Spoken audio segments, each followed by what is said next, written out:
الله الرحمن الرحيم. عسلامتكم.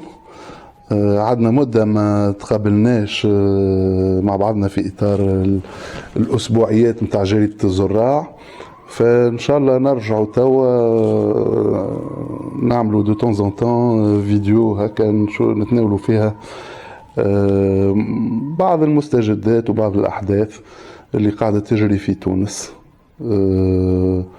ما نعرفش إذا عندك ترتيب تتصور ممكن. هو normalement au vu de la quantité d'événements اللي قاعدين يقعوا يوميا ما نجموش نطلقوا من موضوع واحد، هم المواضيع كلهم de toute façon مربوطة ببعضهم. Donc on va essayer de les mettre en relation et de comprendre un peu ce qui se passe actuellement. ولكن سي سعيد فهمتني ماذا بيك، السلام عليكم ساعة، ماذا بيك تفسر القراء نتاعنا فهمتني، ولا تفهمهم ولا تقول لهم فهمتني اللي جريدة نتاعنا بيان سور فهمتني انطلقنا عنا توا مدة في la nouvelle version du journal فهمتني، beaucoup plus pratique, beaucoup plus convivial, esthétiquement خير من قبل وكل شيء. دونك تعطيهم فكره هكا شويه علاش وقع التغيير هذا كل شيء. التغيير مش لا لين اديتوريال طبعا في المحتوى ولا حاجه، ولكن في الشكل اساسا. طبعا اول حاجه ساعه نشكر القراء نتاعنا اللي يتبعوا في الجريده باستمرار، ونشكر زاده برشا منهم اللي عطاونا ملاحظات. جريدة عمرها 5 سنين توا، مشيت في العام السادس، فهناك العديد من الملاحظات حول الجوانب الشكلية والجوانب التقنية زادة اللي تخلي الجريدة ساعات ما كانتش مواكبة للتطورات متاع لي فيرسيون جديدة متاع لي زوندرويد ومتاع فكانت لنا وقفة العام هذا باش غيرنا في برشا حاجات في الشكل، وخاصة في الجانب الارغونومي معناها اللي يردها معناها سهلة في الكونسلتاسيون والقراءة متاع لي زارتيكل أكثر من اللي كانت. توا ولات ونعرفوا معناها معظم القراء الأغلبية ما يقراوش على الاورديناتور على الحاسوب، معناها يقراو على السمارت فون ولا لي تابلت. فالبلاتفورم الجديدة متاع الجريدة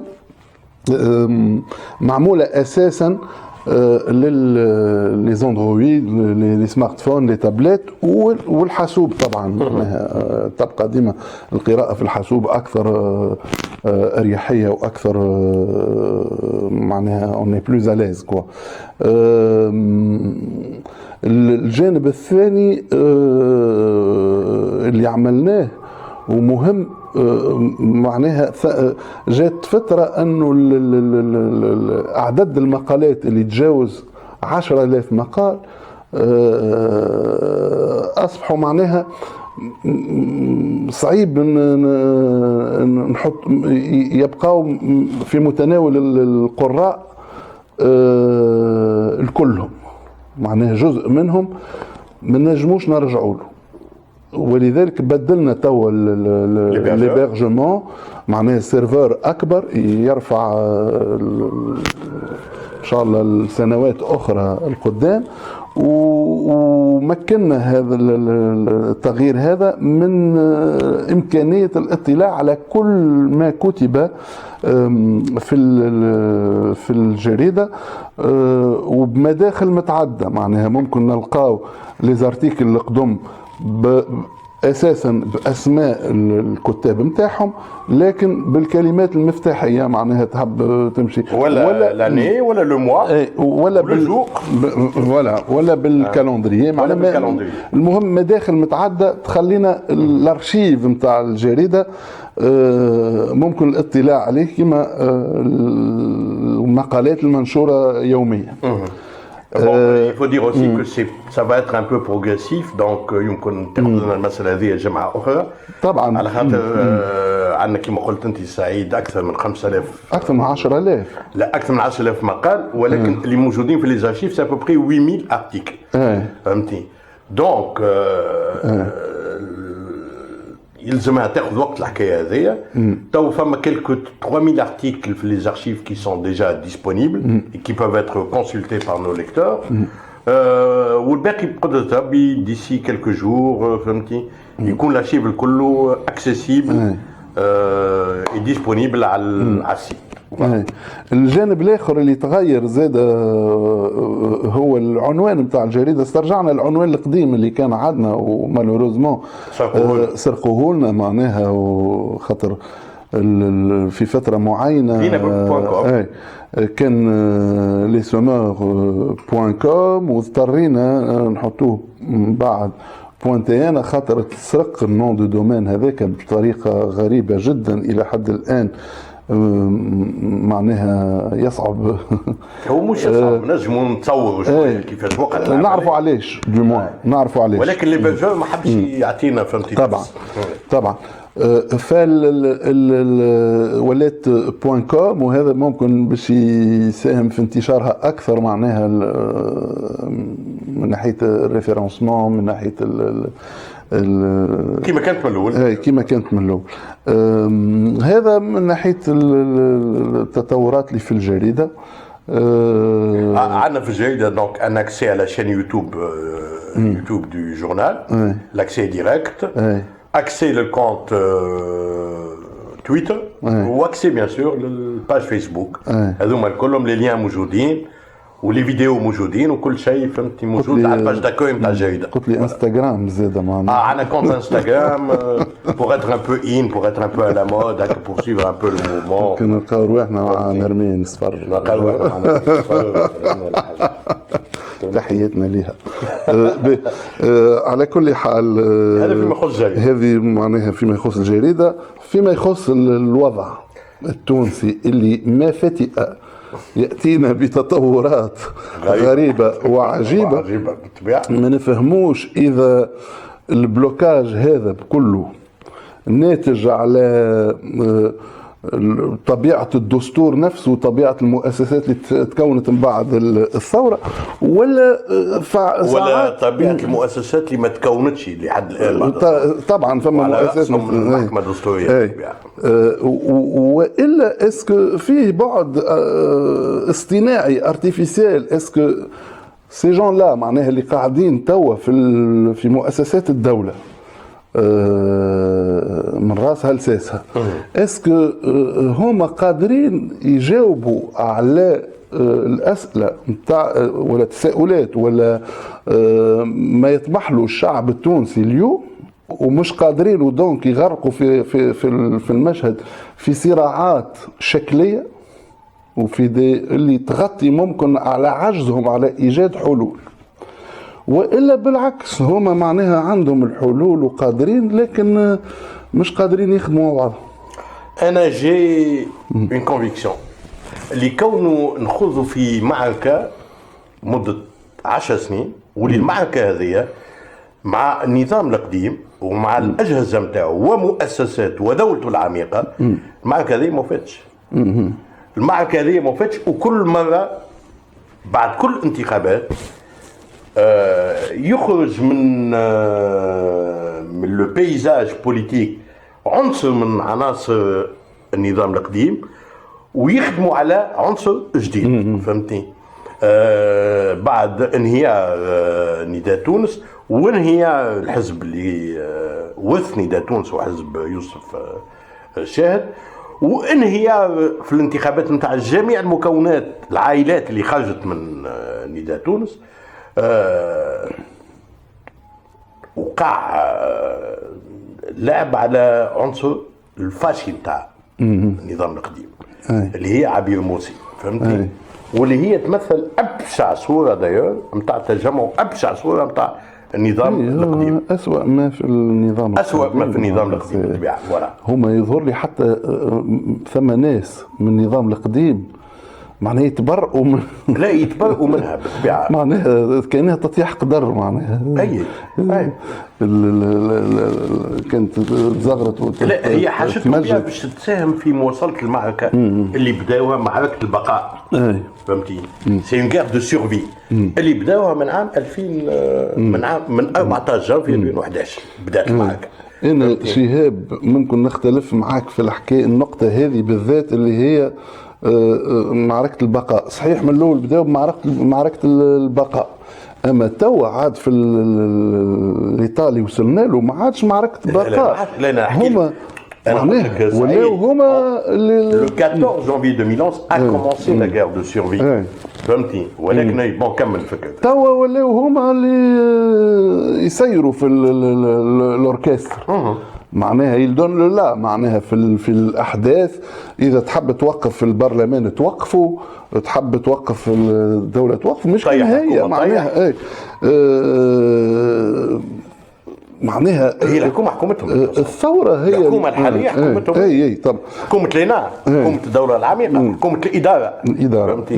ماهيش حكومه الثوره، وما عندها حتى علاقه مع الثوره، وما عندها حتى علاقه مع الاحزاب بيدهم اللي يكونوا اليوم، الا ربما قلب تونس اللي يكونوا اليوم ما يسمى بالوساده ولا بالحزام السياسي ولا هذا في اطار التوافق اللي متواصل عنده توا مده معناها ce consensus qui a d'ailleurs été à l'origine du retour تاع النظام القديم. فهمت؟ enfin son retour ça ne signifie pas qu'il a disparu. فهمتني؟ mais باش يعاود معناها يصير التجربه السياسيه نتاعو القديمه ولكن بعناصر جديده. بعناصر جديده ومعناها والتوازنات. المهم هي هذايا لونجو نتاع الثوره، انها تقلب التوازنات الاجتماعيه والثقافيه والاقتصاديه، هذا كله ما تمسش من بعد الثوره. واليوم انا نتصور معناها معناها كي نستعملوا كلمه ثوره توا وليت معناها نحس معناها الثوره غريبه على المشهد هذا كصالح بين ثمود. معناها ما عندها، ما نعرفش شكون يمثل الثوره توا. حد ما يمثلها بالنسبه لي معناها المحسوبين اللي تسميهم محسوبين على الثوره كانوا يسموا الكلمه ما تعجبنيش هيك. تشوف فيهم شكون معناها مستعد يتحالف مع عبير موسي ويتحالف مع الشيطان إذا لزم في معارك سياسية تافهة، معناها اللي ما هيش معارك نتاع برامج، ما هيش معارك دايور كي يتعاركوا على الوزارات حتى برئاسة الجمهورية وحكومة الرئيس ووزراء الرئيس ودرا شنو.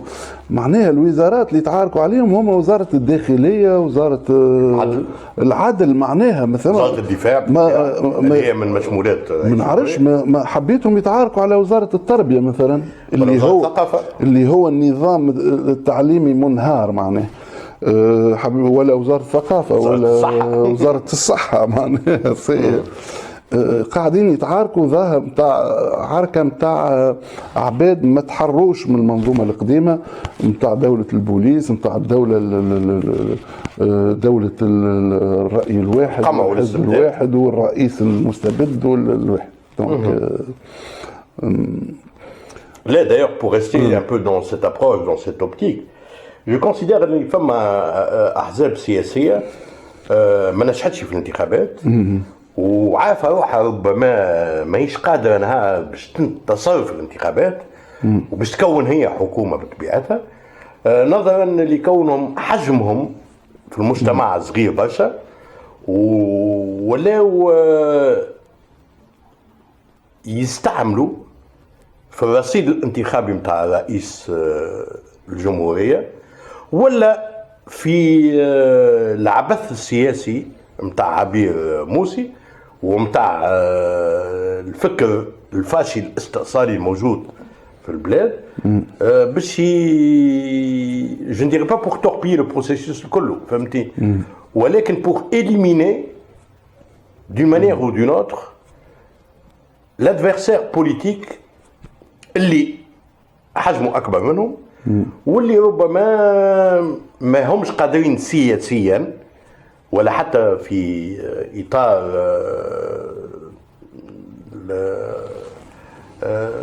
في اطار الشارع بيدو فهمتي، ما همش قادرين ربما باش sont pas capables de le concurrencer quoi فهمتي ولا de rivaliser avec lui. Donc à partir de ce moment-là تولي عندها مشكله نتاع كيفاش يوصلوا للحكم en isolant leurs adversaires politiques. وهذاك علاش هما يستعملوا مرة رئاسة الجمهورية وغيرهم يستعملوا عبير موسي وكل واحد يستعمل فهمتني جبهة من الجبهات السياسية باش ينجم il peut, disons, exister politiquement. Exister politiquement, c'est-à-dire à travers le gouvernement. Parce qu'ils considèrent que s'ils sont en dehors du gouvernement et qu'ils sont uniquement présents au Parlement, ils n'ont aucune existence politique. Leur visibilité politique est intimement liée à la gouvernance. Ils doivent être au gouvernement. Comment, de quelle manière, par quels moyens, اي لكن سامحني شهاب اسكو معناها حكينا على جانب لكن الجانب الاخر البارتي اللي حكيت عليه انت واللي ما معناها مستصعبين حكايه منافسته فقط عبر صندوق الانتخاب لكن معناها اللي هي حركه النهضه اي وممكن حلفائها في حركه النهضه والمشتقات نتاع النداء ولا نتاع النظام القديم. اي هذا كيف اي اللي هما حلفاء مع نهضه توا اي في الحكومه الحاليه قلب تونس قلب تونس وما يسمى بطلبه التجمع. اللي هما كون الحكومه الحاليه يا اخي. الحكومه الحاليه منين جايه؟ الحكومه الحاليه المرشيشي بيدو وكل شيء منين جايين يا اخي؟ فهمتي؟ مو من الاداره التونسيه، مو من اداره بن علي، مو من اداره النظام القديم. فهمتي؟ اي الاطراف هذو معناها اللي هما طرف في الازمه الحاليه ما نعرفش متسبين فيها مش متسبين معناها جوستومون اسكو عندهم هما زاده لعبوا دور في للوصول للبلوكاج هذوما ولا لا؟ لعبوا دور بالطبيعه معناها ولا حتى في صعود عبير موسي ولا في الوضع الحالي المتأزم حاليا معناها هو قبل كل شيء d'un point de vue stratégique pas d'un point de vue tactique d'un point de vue stratégique صعود عبير موسي باش يجي على حسابهم هما ça va être à leur dépens فهمتي خاطر عبير موسي في صورة ما les quelques sondages اللي يخرجوا عندهم un tout petit peu de crédibilité, ce que je mets en doute, mais si ces sondages-là sont crédibles, ceux qui vont perdre dans les prochaines élections, que les élections soient des élections anticipées ou des élections هم الأحزاب هذوما فهمتي؟ على خاطر النهضة وتساترا قادرين كمان باش ils peuvent préserver un peu leur socle électoral. فهمتي حتى كان باش يحسوا ما يحسوش بالكدا.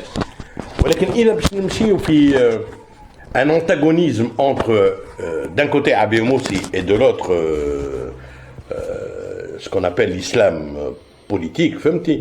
Dans ce cas-là, les grands perdants dans cette affaire vont être justement ces partis الشعب والتيار واليسار التونسي الكل اللي هو ماهوش موجود في البرلمان الحالي بتوصل ولا موجود بعنصر ولا اثنين هكاو فهمتي على خاطر ils n'ont pas d'identité politique. Ce qui est grave c'est que ces partis-là issus de la révolution ولا اللي خرجوا على احزاب اخرين وتكونوا بعد فهمتي ils n'ont pas d'identité politique, ils n'ont pas de programme, ils n'ont pas de vision. Ce qui fait que ils sont obligés de s'accrocher à quelqu'un. De s'accrocher soit à Qaïs Saïd, soit à l'Ittihad, ils ont besoin d'un tuteur. Ce qui n'est pas du tout normal en politique. فهمتي؟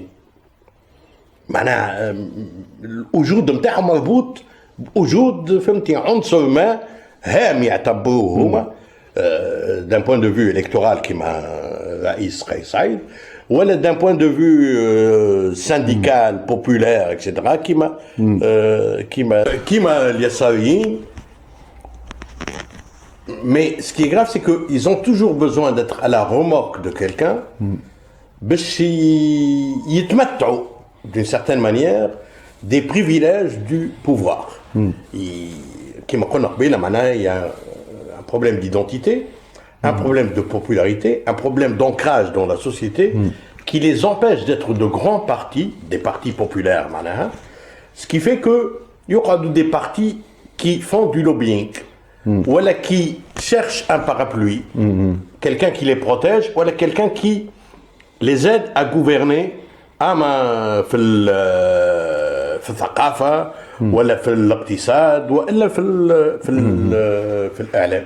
هذه هي المشكله. ولكن بالنسبه لي انا معناها نرجع لمشكله الفساد ومقاومه الفساد. ونحب نعرف انا حاجه معناها انت تتصور اللي فما رغبه سياسيه وعزيمه سياسيه واخلاقيه لمقاومه الفساد والا هذا الكل الكلام اللي نسمعوا فيه من عام 2011 لتوا هي مجرد كلام مجرد شعارات انا كما قلت لك معناها ثم حكايه استعمال الفساد ولا كأنه قميص عثمان. معناها الناس كل تحكي على الفساد، الاحزاب الكل في قبل الانتخابات من بعد الانتخابات الحكومات تتشكل لازم يحكيوا على مقاومه الفساد. ولكن فينالمون كونكريتمون معناها الفساد فين يلزم تتحل مشكلته قدام المحاكم. ملفات قضايا تطرح ويقع معناها تقديم الناس المورطين في الفساد امام المحاكم وتتحكم فيها. اما كأن معناها الفساد اصبح مجرد argument de vente. اي هي معناها ولا حجة سياسية وحجة كحجة أخلاقية في نفس الوقت. ولكن وبعد في الممارسة نشوفوا اللي ما فماش عزيمة سياسية حقيقية وأخلاقية لمقاومة الفساد، لا من ناحية الحكومة لا من ناحية مؤسسة الدولة لا من ناحية العدالة. هذايا بالنسبة لي كنتي يحتاج لتفسير عميق فهمتي. ولكن ما عندناش وقت احنا باش نعطيو المعطيات الكل ربما علاش التخاذل هذا الكل والتراخي هذا الكل. هي انا تظهر لي من الثوره ونحن جايين من 2011 حتى اليوم معناها ثم عقليه باش نرجعوا مول التراث بما انه الاخشيدي والمتنبي وابن القارح وزقفونا وبغلة عمر معناها من 2011 لليوم ثم نوع من التعامل بقميص عثمان. معناها الفساد هو بيده ولا كأنه قميص عثمان هاوك محطوط على المنبر وهو بيدو يولي اون ريزون داتر. معناها ماهوش ان ارغيومون الكتورال ان ارغيومون ما نعرفش معناها مثلا انا نضيفوا صوتوا لي وانا باش نقاوم الفساد فوالا. وهي مثلا بالنسبه لقيس سعيد الناس اللي صوتت له اساسا معناها كسوا في الدور الاول في الدور الثاني بون معناها ما نجموش نحكموا على الدور الثاني على خاطر فوالا معناها التصويت كان ضد منافسه. لكن الارغيومون انه انسان نظيف جاء من خارج المنظومه ومن خارج الاحزاب اللي صورتها تشلكت في فتره معينه وزادت اكثر توا ومن خارج التوافق بين القديم والجديد. اي وزيد استعمال شعارات الثوره في حد ذاتها الشعب يريد ومش عارف معناها والكلهم استعملوا في البرامج الانتخابيه نتاعهم او في الوعود الانتخابيه نتاعهم مقاومه الفساد. معناها خاطر الناس الكل عارفه معناها الشعب التونسي كله عارف شنو اللي ينخر في البلاد هذه. معناها لا نقص في الموارد لا نقص في الطاقات البشرية لا نقص معناها ثم إسهال كبير سامحوني في الكلمة ولا نوع من الفويت المتواصلة اللي زادت خذات ديمونسيون أكبر معناها توا في الفساد، في التهرب، في التهريب، في كلهم يجاوا من الباب هذا. لكن الان حسب ما قاعدين نشوفوا معناها التهم بين الزوز اطراف اللي اليوم متصارعين حول تشكيل الحكومة وحول استقالة المشيشي ولا لا، وحول الأداء اليمين وكل شيء. الارجيومون الحجة هي معناها الفساد. لكن عمليا معناها الفساد فين يلزم تتحل مشكلته؟ قدام المحاكم. قدام المحاكم ولو كا ايشيون معناها زاد هذا. خاطر توا نحن نتسموا ديما نقولوا بعد الحاجه الوحيده اللي ربحناها من الثوره هي الحريه وحريه الاعلام وكل شيء. شبيه الاعلام ما ثماش صحافه استقصائيه، شبيه ما ثماش دوسيات تتطرح قدام في الاعلام. يا اخي نشوفوا في فرنسا مثلا، فرنسا ناخذوا المثال هذاك، ما يتنجم في اي دوله اخرى الملفات نتاع الفساد واستقالات وزراء ومحاكمات وهو ساركوزي مازال كي تحكم عليه الكلها تنشرت في الصحافه قبل، معناها في شكل معناها دي دوسيي معناها نتاع كانار انشيني. هذا جورنال حاجه سعيد. انت تحكي على ناخذ ميديا بارت باغ اكزومبل، فهمتي، ولا الصحافه الاستقصائيه الفرنسويه ولا الايطاليه ولا غيره، فهمتي، اللي يخدموا على دوسيات، فهمتي، وعندهم معطيات ويدبروا كمان، فهمتي، دي بروف دي انديس. اي بروفيسيونيل هما باحتراف، ولكنها الصحافه انديبوندونت اي ليبر، فهمتي. اور اس لو كا اون تونيزي دابور؟ عندنا احنا تلفز مستقله، عندنا صحافه مستقله واستقصائيه وقادره باش تقوم بالدور هذايا، ولا عندنا صحافه وتلفز وراديوات مأدلجين ولا يملكوهم ناس اللي هما بيدهم ضالعين في الفساد؟ هي بالضبط. هي اكثر من هكا توا ولات الاتهامات المتبادله بالفساد وساعات بالخيانه العظمى وكل شيء، معناه تعطاو على قارعه الطريق. معناها تتفرج في التلفزه يبدا نائب في البرلمان يتهم في عباد في نواب اخرين وساعات يعطي اسامي وساعات يتهم احزاب وغيرها بتهم اللي هي نورمالمون تؤدي بصاحبها مباشره الى قصر العداله.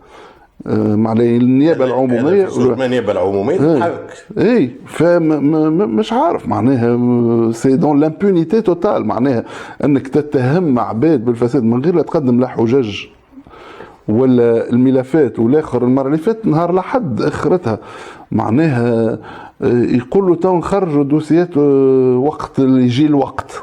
وقتاش باش يجي الوقت؟ معناها انا ما نعرفش حاكم النيابه العموميه نورمالمون تعيط له هذاك عنده دوسيات معناها ومرقدهم حتى يجي انا وقت الساعه وقت الانتخابات. معناها انت تشوف هي ممارسه سياسيه غير اخلاقيه، لا اخلاقيه، لتشويه الخصم الخصم، فهمتي، ولا هو عنده دوسيات ربما ولكن يحب يستعمله في اطار الابتزاز وفي اطار، فهمتني، تقديم خدمات ربما لطرف سياسي. هذه رب عذر اقبح من ذنب، معناها انك تستحفظ بملفات الفساد باش تستعملهم معناها هيك. هي سي كومبروميسيون مورال، هي فساد في تولي افسد من الفساد، معناها انك تحب تطلع في الانتخابات على حساب معناها بابتزاز ولا معناها. وهذا قاعد كل مرة عباد تحكي نشوف في التلفزة والناس بون شيء يتقال في التلفزة ثم عباد برشا يصدقوا ويبنيوا عليها أشياء. فهذا يرجعنا تو لحكاية الحكومة هذه اللي مش حابة تتشكل، معناها الرئيس فما لا قايمه الذات مشكله ديجا صار نعاودوا نشكلوها من جديد. لا والله المستانس واحد بغياب الدولة. اما هم يحبوا يمشكيوها لك. لا نقصد التحوير الوزاري هذا، التحوير الوزاري المرفوض معناها الى حد الان بسبب تاخر اداء اليمين الدستوري معناها قدام رئيس الجمهورية بسبب شبهات فساد تحوم حول بعض الوزراء. فين البلوكاج؟ علاش ما يقعش التخلي على الوزراء هذوما معناها وربما ينجم يقع التخلي على الوزراء هذوما وتعويضهم بأربعة قيد إذا العدد هما 4، وإذا رئيس الجمهورية يقترح ربما في إطار بيان سور فهمتني ان اكور جلوبال اسماء يعطي ساعة الاسماء نتاع الناس هذوما اللي يتهمهم بالفساد اللي ربما معروفين، ولكن بالنسبة لي انا ما يكونوا معروفين الا ما رئيس الجمهورية يقول فلان وفلان وفلان ونظرا لي ولي وهاو سعنا عليهم فهمتني. ما سمعناش هذاك. لكن عنده الحق. العباد الكل تقول نعرفوهم الاربعه، انا واحد من الناس ما نعرفهمش الاربعه فهمتني. وعنده الحق. فما حداش فهمتني شكون الاربعه هذوما. عنده الحق رئيس الجمهورية يعطي اسامي نتاع الناس اللي ما همش متهمين معناها. لا هما ما همش متهمين او ما حكم ما صدرتش ضدهم احكام ولا ما نعرفش ضدهم احكام وفي باليش عندهم دوسيات قدام القضاء. انا واحد من الناس فهمتني. ولكن نقولوا احنا اللي تهمة شبهة الفساد هذه موجودة ورئيس رافض على اساس اخلاقي فهمتني وعلى اساس المبادئ نتاعو هو فهمتي. نجموا نعتبروا احنا اللي فما حل، ولكن الحل هذايا يحب يمشي فيه رئيس جمهورية ولا رئيس جمهورية الحل الوحيد بالنسبة لي هو المشيش يقدم الاستقالة نتاعو، الحكومة هذه كتيح وتتعوض ربما بحكومة ترجع له هو قبل كل شيء. il garde la main il désigne quelqu'un d'autre والسيد هذايا باش يمشي يلقى في البرلمان الأغلبية نتاعو، والأغلبية نتاعو أنا نتصور ما يلزمش تكون نفس الأغلبية نتاع تو معناها قلب تونس ما يكونش موجود في الحكومة فهمتي. ما نعرفش كان الفيتو نتاع الرئيس هو على قلب تونس أكاهو ولا على قلب تونس والنهضة وائتلاف الكرامة ولا على قلب تونس والنهضة وائتلاف الكرامة ومجموعة les groupes parlementaires issus du RCD حسون الناصفي والجماعة ذوكم ولا مجموعة شاهد بيدها. ما نعرفش أنا بالضبط d'un point de vue arithmétique il a besoin au moins de 109 députés باش تعدى حكومته هكا ولا les 109 الكتلة الديمقراطية ما عندهاش ولهذا يفو غاتيسي لارج. غاتيسي لارج معناها طيح حكومة المشيشي تعوضها بحكومة أخرى تحط على رأسها إنسان اللي أنت تطمئن له كرئيس جمهورية بيسكو أنت تعتبر اللي كونه المشيشي خانك والمشيشي ما طبقش الأوامر نتاعك والمشيشي سي ان بو كومون ديراج هرب لك معناها هرب لك بالدوزان وما سمحتوش انت في هذايا فهمتي. بون ولكن فما اقتراح ما فماش اقتراح puisque jusqu'à présent même le fait de se réunir et de discuter est refusé par le président في إطار معناها أزمة سياسية وأزمة اقتصادية وأزمة صحية وفي إطار معناها صعيب ياسر على خاطر ربما عندنا باش نوصلوا ريالمون سيت فواسي لحالة إفلاس ولكن مش إفلاس اقتصادي كهو حتى إفلاس أخلاقي جملة واحدة فهمتي. أنا الحاجة اللي نعتبرها extrêmement grave et ambiguë en même temps c'est la position actuelle du président de la République. Qu'est-ce qu'il veut exactement? شو يحب بالضبط مانيش فاهم أنا. عندك أنت فكرة على المسألة هذه؟ والله أنا بدي الحزام السياسي تاع الحكومة هذه هو حكومة المشيشي فاهم بلوز موان فهمتني علاش قاعدين يتمردوا على رئيس الجمهوريه وقعت ولكن هو ايش يحب بالضبط؟ هو باش يحب بالضبط معناها ترجعنا حتى للحملة الانتخابية أي. في حد ذاتها، معناها اللي معظم الناس ما كانتش عارفة شنو هو التصور السياسي نتاعو بوضوح، معناها ما فما غموض في الغموض في الخطاب هذاك، واللي زاد خذا صبغة نتاع غموض اللي يخوف وقت اللي بعد ما أصبح رئيس معناها واستقر في كرتاج، وزيد اللي زاد اكثر زاد غموض على غموض الناس اللي حولوا في قرطاج، واللي معناها بدات الحاجات اللي يخرجوا اللي يتسمعوا كل شيء بين المضحكات المبكيات، معناها كما حكايه الرساله هذيك المسمومه والتلقيح، وكل مره تسمع حكايه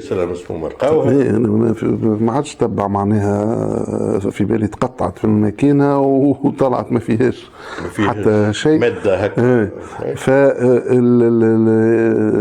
فالغموض هذاك واللي يزيد سكي اونتروتيان الغموض زاد نوع من الخطاب معناها خطاب سياسي متاع مش رئيس يسعى الى تجميع الفرقاء، معناها هو رئيس التونسيين الكل طبعا، وما هوش زاده متاع خطاب اللي يبعث الشعور بالطمأنينة عند المواطنين، معناها ديما ثم تخويف، ثم معناها نسمعوا بعباد قاعدين يخونوا في البلاد خيانة عظمى، وعباد وغرف مظلمة وصواريخ ومنصات ودرا شنو، معناها خطاب فوالا اون ريتوريك غيغيير تزيد تخلي العباد مع الوضع الصحي والناس كونفينمون واحد ويسمعوا في حاجات تزيد تخوف برشا معناها، ويشوفوا في وضع اقتصادي والبلاد معناها كأنها انهيار تام في كل شيء، سفينة بدون ربان وبدون هذا يخدم مصلحة شكون بالضبط؟ معناها ان état de pourrissement qui est accentué par les différentes positions politiques actuelles. معناها فما ناس qui veulent réellement que cet état de pourrissement général perdure حتى لين يوصل décomposition totale. ديكومبوزيسيون وممكن تغيير نظام الحكم الناشئ على ما بعد 2011، ما نقولش ناشئ على الثوره، على خاطر باقي من ان الثوره ما عندها في السوق مذوق في المشهد الحالي، معناها المشهد الحالي صيغه بين الثوره بين الثوره المضاده بين المنظومه القديمه وكل شيء، وبين احزاب لا تؤمن بالثوره. اي معناها دونك معناها تيماتيك تاع الثوره من ناحيه نقول لك انا سعيد جوي لا كارت دو بوريسمون حتى لين الشعب يفوق على الحاله هذه ويخرج للشارع، وتولي ربما امكانيه انقلاب على الاراده الشعبيه وعلى الانتقال الديمقراطي، تولي امكانيه الانقلاب سهله. اي وسمعنا في العديد من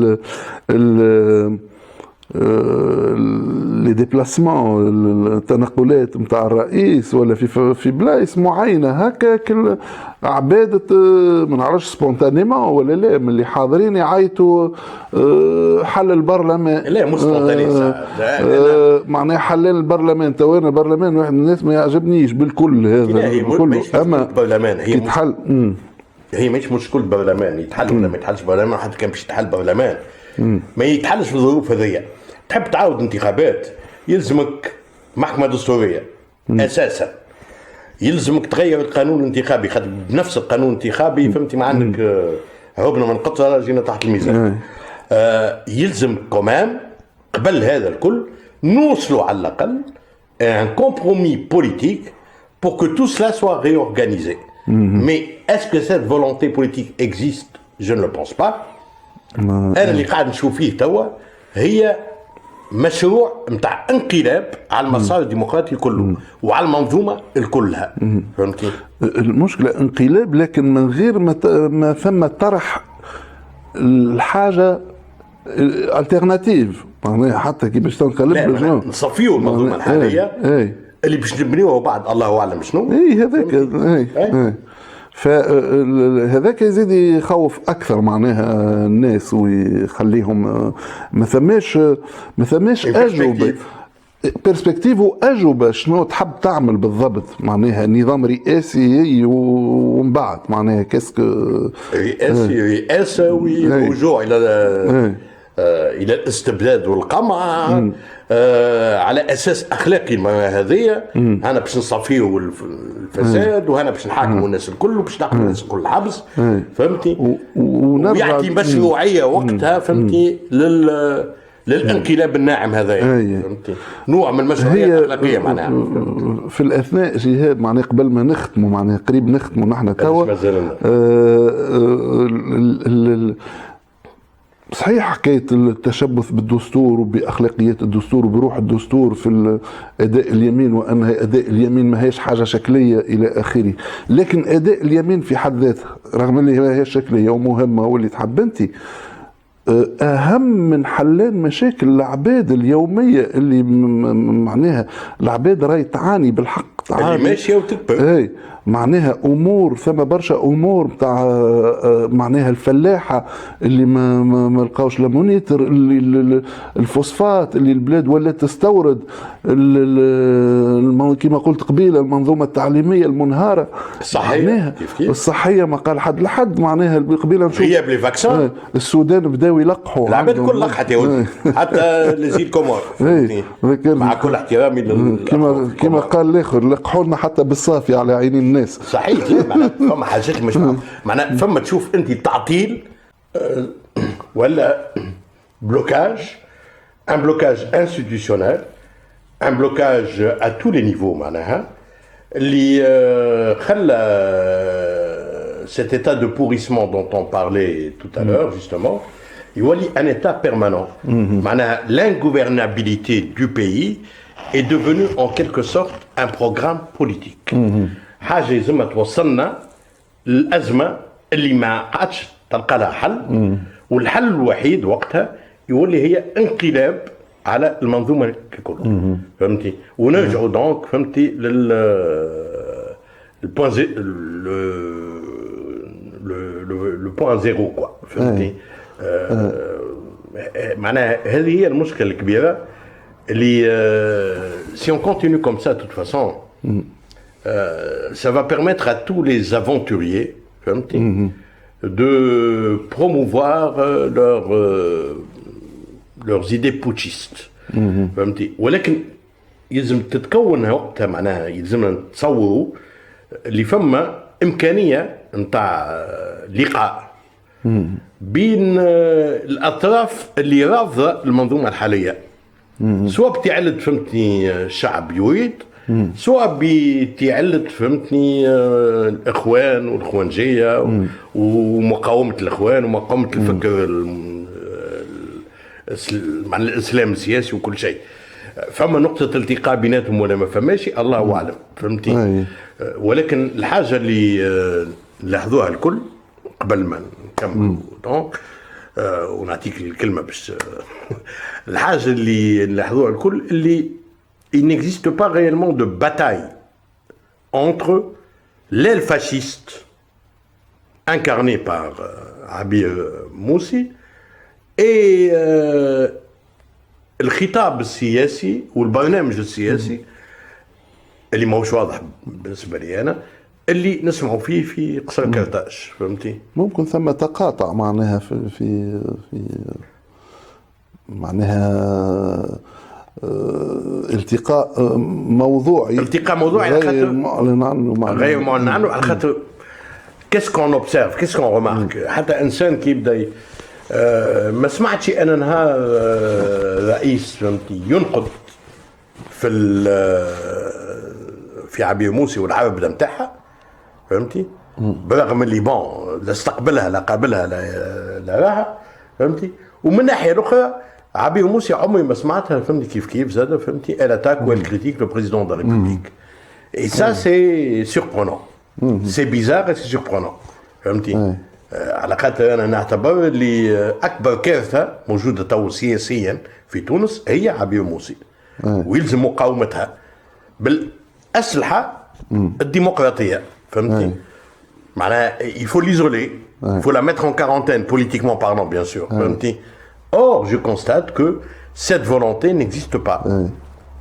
Ou, si elle existe, elle est extrêmement minime et faible. Voilà. Invisible. Voilà, c'est ça. حبيت جوست معناه ولو الوقت داهمنا، انت قلت قبيله كلمه الشعب يريد، معناها ذكرتني في حاجه نخمم فيها المده الاخرى هذه كلها. معناها الشعب يريد هكا، معناها بالصيغه هذه الشعب يريد نقطه، معناها تظهر لي قمه في هو داير مش شعار الثوره، تو نقول لك عليه شعار الثوره شنو معناها. الشعار بالشكل هذا هو شعار بوبوليست شعبوي وفيه نوع من استعمل فيما قبل، معناها استعمل فيما قبل لتبرير ديكتاتوريات ولتبرير شعبويات أخرى في أزمنة سابقة مش بعيدة ياسر لكن سابقة. شعار الثورة الحقيقي كان الشعب يريد إسقاط النظام، هذا الشعار، ما كانش الشعب يريد برك، لأنه الشعب يريد ممكن تحط فيها اللي تحب. علاش اللي تحب هي الشعب يريد اسقاط النظام. هي d'un point de vue سعيد syntaxique et sémantique, c'est une phrase incomplète. Et pourquoi est-elle devenue incomplète? خاطر علاش لو كومبليمون a disparu. لو كومبليمون هذاك هو الزون دومبر يريد ماذا؟ اللي ممكن تحط فيه اللي تحب نظام فاشي، تحب نظام على المقاس، نظام رئاسوي، اللي تحب معناه تحط فيه. اما الشعب يريد اسقاط النظام في اللي تعيط وقت الثوره واللي عيطوه شعوب اخرين من بعد الشعب التونسي، واضح معناها اسقاط هو النظام. شعار ثوري ويعرف ايش يحب، اسقاط النظام. والنظام كان مش شخص على راس النظام، هي بيراميد كامله اللي نظام سياسي اقتصادي طبعا معناها طبعا. حبيت جوست نرجع للكلمه اللي قلتها على الشعب يريد. الوقت يداهمنا توا، ومعناها الكلام هذا بقي على خاطر مازال البلوكاج حاصل وما نعرفوش ايش مش يقع على الايامات الجايه. دونك لكن مضطرين نوقفوا الان التسجيل، وان شاء الله للحديث بقيه، والى اللقاء قريب ان شاء الله.